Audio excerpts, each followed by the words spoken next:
오늘 함께 살펴볼 단원은 중학교 2학년 첫 단원인 유리수와 소수 단원입니다. 이 단원에서는 순환소수에 대해서 살펴보게 되는데요. 우선 성취 기준부터 한번 보고 가시면요. 순환소수의 뜻을 알고 유리수와 순환소수의 관계를 이해한다고 되어 있습니다. 유리수와 순환소수의 관계를 이해하는데 좀 포커스를 맞춰서 해석을 좀 해보면요. 이 유리수를 소수로 표현했을 때에 소수로 표현되는 방식에 대한 분류를 해보는 작업인 것 같아요. 그래서 저는 이번 수업에서는 분류에 초점을 줘서 수업을 좀 해보려고 하는데요. 일반적으로 사람들이 분류를 하는 것은 몇 가지 순서가 있는 것 같아요. 먼저 처음에 쉽게 접할 수 있는 사례를 가지고 유목화시키는 작업을 하죠. 특정 공통점이 있는 것들로 나눠보는 작업인 거고요. 이것들을 이제 어느 정도 나눠졌으면 이제 일반화시켜서 이야기를 하는 작업을 하죠. 이렇게 일반화된 게 논리적으로 맞는지 우리는 그 다음에 일반화를 검증하는 작업을 하게 돼요. 유리수 부분에 대한 이야기를 좀 해보면요. 이와거 연관지어서 우선은 분수를 소수로 바꿔보는 작업을 해볼 거예요. 다양한 분수들을 소수로 표현해보면 몇 가지로 분류해낼 수 있게 될 거예요. 그래서 지금 결과적으로 보자면 유한소수와 순환소수 형태로 나눠지는 것을 확인할 수 있겠죠. 이것을 일반화시키면 몇 개의 사례를 가지고 일반화시키면 분수는 소수로 표현했을 때 유한소수와 순환소수로 나뉜다로 확인할 수 있겠죠. 이렇게 일반화된 게 실제로 맞는 얘기인지 혹은 다른 반례가 존재하지 않는지 이런 것들을 확인을 해봐야 돼요. 그러한 과정이 오늘 수업에서 다뤄질 내용이고요. 다시 한번 정리를 해보면 분수를 소수로 표현해봤을 때 유한소수하고 순환소수로 나누어지는 것들을 확인할 수 있었어요. 이걸 좀 더 일반화시켜서 분모의 소인수가 이제 소인수와 관련되어서 소인수가 2하고 5뿐이며 기하분수로 나타냈을 때 유한소수로 나타내주고 순환소수는 2하고 5 이외에 분모의 소인수가 2하고 5 이외의 소수가 들어있으면 순환소수로 나타나진다 라고 이렇게 일반화시키는 거죠. 그러면 이러한 과정을 확인하는 것이 이제 일반화에 시키는 과정이 되고요. 일반화를 정확히 검증하는 작업은 분수라는 것이 실제로 소수로 이렇게 표현했을 때 딱 두 가지로 유한소수하고 순환소수로, 즉 분수를 좀 더 확장시키면 유리수라고 얘기할 수 있겠죠. 이 유리수를 유한소수와 순환소수 표현으로 같게 만들어질 수 있는지, 그래서 유한소수를 분수로 나타낼 수 있고 순환소수 분수로 나타낼 수 있고 이 역과정까지를 다 하는 것이 이제 이 분류를 완벽하게 하는 검증 과정이라고 생각하거든요. 그래서 유리수와 순환소수 단원에서는 지금 분수를 유한소수와 순환소수의 구조하고 일치시키는 이렇게 분류하는 것이 합당하다는 논리적 설명들을 하는데 포커스를 맞춰주는 것이 핵심적으로 우리가 학생들이 성취할 수 있도록 도와야 되는 부분이라고 생각해요. 단순하게 순환소수의 뜻을 알고 유리수와 순환소수의 관계를 이해한다라고 이해하지 마시고 분수를 소수로 표현했을 때 유한소수와 순환소수하고의 이 관계를 분류하는, 그리고 이 분류한 것을 검증하는 이러한 관계에 포커스를 맞춰서 수업을 진행하려고 합니다.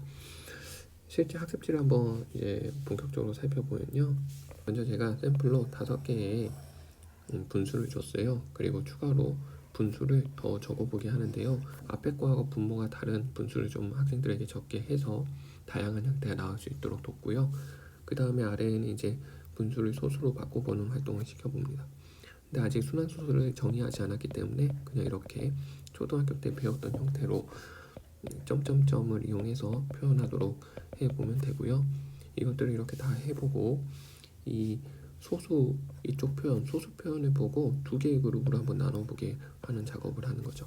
이때는 꼭 순환소수, 유한소수 이렇게 나눌 필요는 없어요. 그냥 학생들 자기 나름의 생각들을 해보게 하고 대신에 그 이유를 합당하게 될 수 있도록 하고요.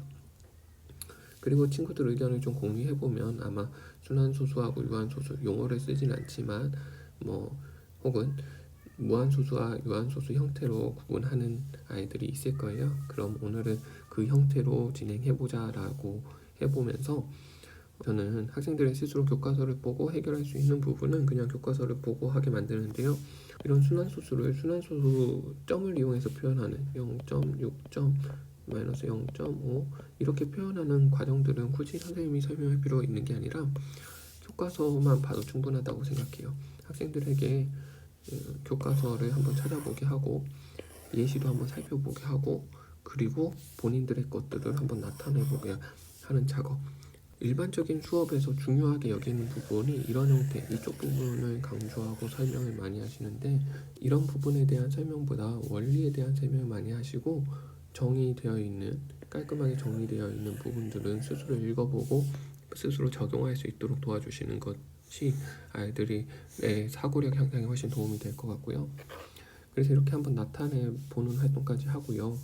지금 친구들하고 3개씩이 다르게 적었어요. 그래서 한번 일반화시키기 위해서 분수를 모든 별로 모아보는 작업을 해볼 거예요. 5개는 이미 제공이 되어 있고요. 개인별로 3개씩 적은 총 12개의 결과들을 이쪽 칸에다가 추가로 한번 적어보는 거죠. 유한소수하고 순환소수를 정의했으니 유한소수, 순환소수는 구별을 했어요.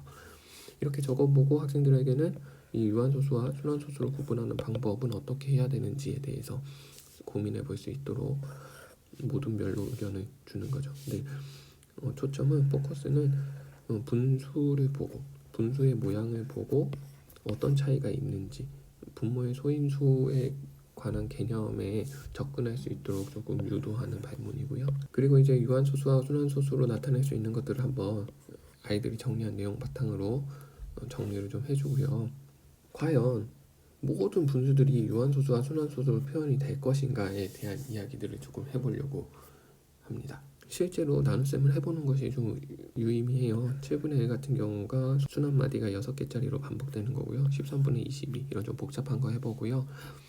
저는 아이들에게 도전 욕구를 불러일으키기 위해서 순환마디가 가장 긴 거를 찾아내는 학생 한 명을 뽑는 일도 해봐요.